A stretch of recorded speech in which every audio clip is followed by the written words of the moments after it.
તો હવે આપણે જોવાનું છે એ છે પહેલું કે વિકલ્પ 1માં વ્યક્તિ સ્થાનિક બજારમાં પોતાની વસ્તુનું વેચાણ કરે ત્યારે એને નફો કેટલો થાય છે, એટલે કે સ્થાનિક બજારમાં વસ્તુના વેચાણ માટે નફાની ગણતરી.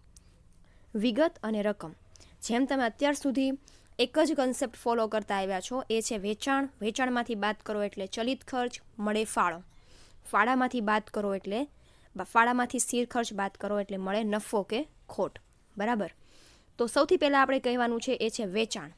હવે વેચાણ છે જ્યારે કંપની સ્થાનિક બજારમાં પોતાની વસ્તુનું વેચાણ કરે છે ત્યારે કેટલા વેચાણના એકમો છે, તો ઉપર તમને રકમમાં આપેલા છે. એ છે કે 1 લાખ કંપની જે છે એ સ્થાનિક બજારમાં પોતાની વસ્તુનું વેચાણ કરે છે ત્યારે જે એકમ આપેલા છે એ છે 1 લાખ અને એ એકમોની જે વેચાણ કિંમત છે એ છે 5 રૂપિયા. બરાબર. તો 1 લાખ ગુણ્યા 5 કરો એટલે તમને શું મળે? વેચાણ મળે. બરાબર. તો વેચાણ બરાબર શું આવે? તો કે સ્થાનિક બજારમાં વસ્તુના વેચાણના એકમો માટે 1 લાખ એકમો આપ્યા છે અને 5 રૂપિયા વેચાણ કિંમત આપી છે એટલે ટોટલ કેટલું આવે? 5 લાખ. બરાબર. માઇનસ થશે ચલિત ખર્ચ. બરાબર. ચલિત ખર્ચ છે સૌથી પહેલાં માઇનસ થાય એટલે ચલિત ખર્ચ જુઓ તમને આપેલો છે એ બે પ્રકારનો આપેલો છે. પહેલો જે ચલિત ખર્ચ આપ્યો છે એ ઉત્પાદન માટે આપેલો છે અને બીજો જે ચલિત ખર્ચ આપેલો છે એ વેચાણ માટેનો આપેલો છે. તો ઉત્પાદન માટેનો જે ચલિત ખર્ચ છે એ 2.6 છે અને વેચાણ માટેનો ચલિત ખર્ચ છે 0.46 છે. તો વેચાણના એકમો કેટલા છે? તો કે 1 લાખ. 1 લાખ ગુણ્યા 2.6 ઉત્પાદન માટેના જે વેચાણનો ઉત્પાદન માટેના જે ચલિત ખર્ચ આપ્યા છે એકમ દીઠ એ છે 2.6. તો 1 લાખ ગુણ્યા 2.6 એટલે કેટલું આવે છે? 2,60,000. અને વેચાણ માટેના ચલિત ખર્ચની વાત કરીએ તો 1 લાખ ગુણ્યા 0.46. 1 લાખ શું છે? તો કે સ્થાનિક બજારમાં વસ્તુના કેટલા એકમોનું કંપની વેચાણ કરે છે? 1 લાખ એકમોનું. તો આ 1 લાખ એકમો છે એ એના છે. બરાબર. તો વેચાણ માટે 1 લાખ એકમો ગુણ્યા એની એકમ દીઠ ચલિત ખર્ચ કેટલો આપેલો છે? 0.46 એટલે કેટલું આવે છે? 46,000. બંનેનો ટોટલ કરો એટલે કેટલો આવે છે? કુલ ચલિત ખર્ચ એ આવે છે 3,06,000. બરાબર. 3,06,000. એટલે હવે તમારે ફાળો જોતો હોય તો શું કરવું પડે? તો કે ફાળો બરાબર વેચાણ માઇનસ ચલિત ખર્ચ એટલે કે 5 લાખ માઇનસ કુલ ચલિત ખર્ચ કેટલો આવ્યો? 3,06,000. તો 3,06,000 માઇનસ કરો એટલે ફાળો કેટલો આવે? 1,94,000. બરાબર. માઇનસ થશે સ્થિર ખર્ચ. સ્થિર ખર્ચ ઓલરેડી તમને રૂપિયામાં જ આપેલો છે. જુઓ, સ્થિર ખર્ચ ઉત્પાદન માટેનો સ્થિર ખર્ચ છે એ 1,50,000 છે અને વેચાણ માટેનો સ્થિર ખર્ચ છે 30,000 છે. તો માઇનસ થશે ફાળામાંથી માઇનસ થશે સ્થિર ખર્ચ ઉત્પાદન માટેનો તો કે 1,50,000 અને વેચાણ માટેનો 30,000. ટોટલ સ્થિર ખર્ચ આવે છે 1,80,000. બરાબર. તો આ ફાળો જે આવ્યો છે 1,94,000 એમાંથી 1,80,000 બાદ કરો એટલે કેટલો મળે નફો? તો કે 14,000. બરાબર. એટલે કે પહેલી જે તમને ઉપર માહિતી આપેલી છે સ્થાનિક બજારમાં કંપની પોતાના એકમોનું વેચાણ કરે છે એ છે 1 લાખ એકમો. એની એકમ દીઠ વેચાણ કિંમત 5 રૂપિયા છે. ટોટલ વેચાણ આવે છે 5 લાખ. એના માટેનો જે ચલિત ખર્ચ છે એ તમને એકમ દીઠ આપેલો છે. એ એકમ દીઠ ચલિત ખર્ચનો જેટલા ઉત્પાદનના વેચાણો જેટલા એકમોનું કંપની વેચાણ કરે છે એની સાથે ગુણાકાર કરવાથી આપણને કુલ ચલિત ખર્ચ મળે છે. ઉત્પાદન અને વેચાણ માટેનો ચલિત ખર્ચ કુલ આપણને મળે છે 3,06,000. એમાંથી આપણને ફાળો મળે તો 5 લાખમાંથી 3,06,000 બાદ કરો એટલે આવે 1,94,000 ફાળો. એમાંથી સ્થિર ખર્ચ બાદ કરો એટલે આવે નફો 14,000. બરાબર. આ પહેલો વિકલ્પ છે જ્યારે કંપની પોતાનું વેચાણ સ્થાનિક બજારમાં કરે છે ત્યારે. બીજી માહિતી તમને જે આપી છે એ છે કંપની ઉત્પાદનના એકમોની નિકાસ કરે છે ત્યારે. તો જે બીજા પેરેગ્રાફમાં તમને જે માહિતી આપી છે એ જે છે એ કંપની જ્યારે વેચાણ છે એનું ઉત્પાદનના એકમોનું નિકાસ કરે છે, નિકાસ દ્વારા વેચાણ કરે છે ત્યારે કંપની નિકાસ દ્વારા 50,000 એકમો જે છે એનું વેચાણ કરે છે. એના માટેની વેચાણ કિંમત છે 4.25 રૂપિયા. તો સૌથી પહેલાં આપણે જોઈએ કે કંપનીના ઉત્પાદનની નિકાસ કરવામાં આવે છે ત્યારે નફાની ગણતરી. વિગત અને રકમ. બરાબર. વેચાણ કંપની કેટલા એકમોનું વેચાણ કરે છે? મેં હમણાં તમને કીધું 50,000 અને કેટલી છે એની વેચાણ કિંમત? 4.25. 50,000 ગુણ્યા 4.25 એટલે કેટલું વેચાણ આવે છે? 2,12,500.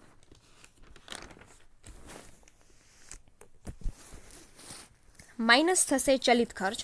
હવે ચલિત ખર્ચ માઇનસ કરવાની વાત આવે ત્યારે જેમ આપણે ત્રીજી મેથડમાં જોયું હતું કે તમે મશીનરી છે તમારા પોતાના કારખાનામાં ઉત્પાદન કરો કે એની બહારથી મગાવો, પણ કંપનીને જે અમુક ખર્ચાઓ છે જે ભોગવવાના હોય છે એ તો એને ભોગવવા જ પડે છે, બરાબર. એટલે કે કંપની ભલે પોતાનું ઉત્પાદન સ્થાનિક બજારમાં વેચે કે નિકાસ દ્વારા વેચે, જે ચલિત ખર્ચ કંપનીને પહેલાં થતો હતો એ ચલિત ખર્ચ કંપનીને અત્યારે પણ થશે જ.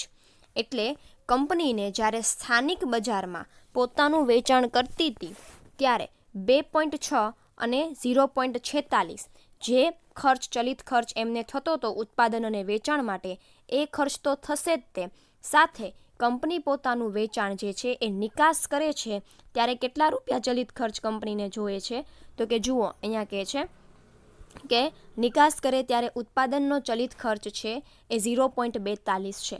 તો કે જે ચલિત ખર્ચ કંપનીને સ્થાનિક બજારમાં થતો હતો એ તો કંપનીને અત્યારે પણ થશે જ. તે સાથે સાથે કંપની નિકાસ કરે છે ત્યારે પણ એનો જે ચલિત ખર્ચ નવો આવે છે એ પણ કંપનીએ ગણવાનો રહેશે.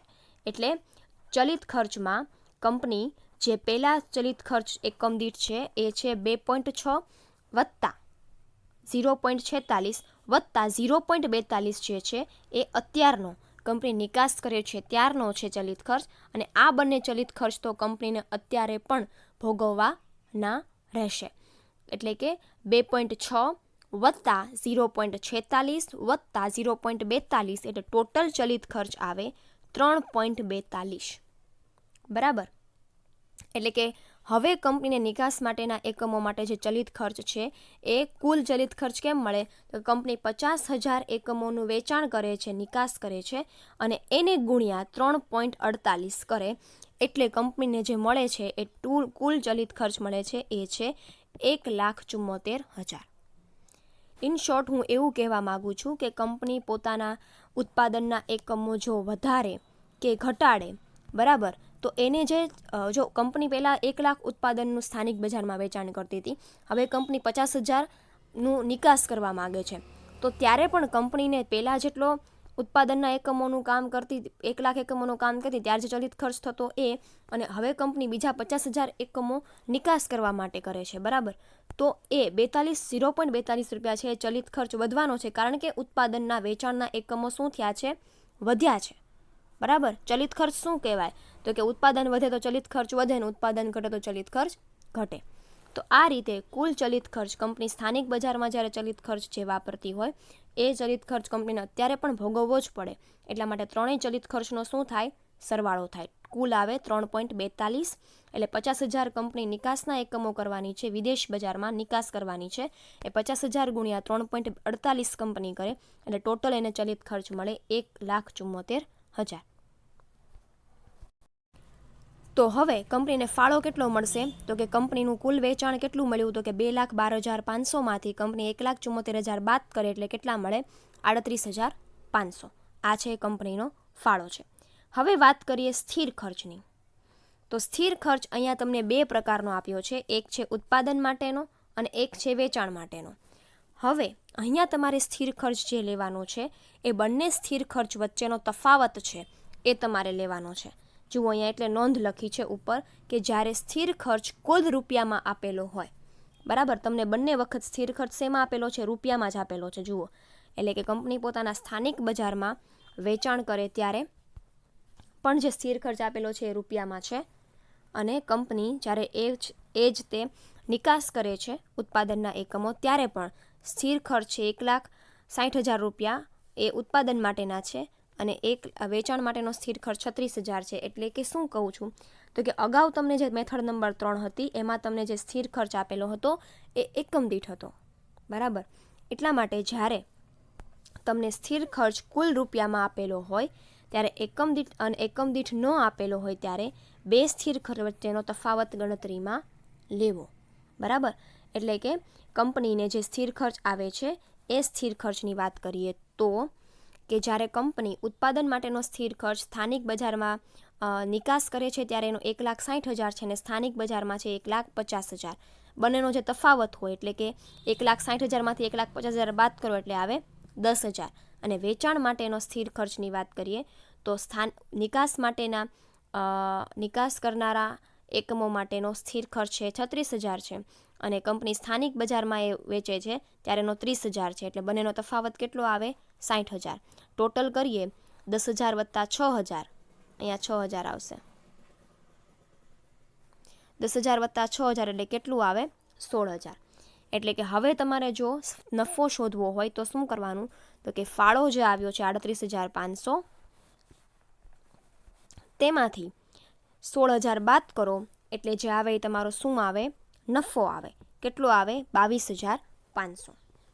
બરાબર.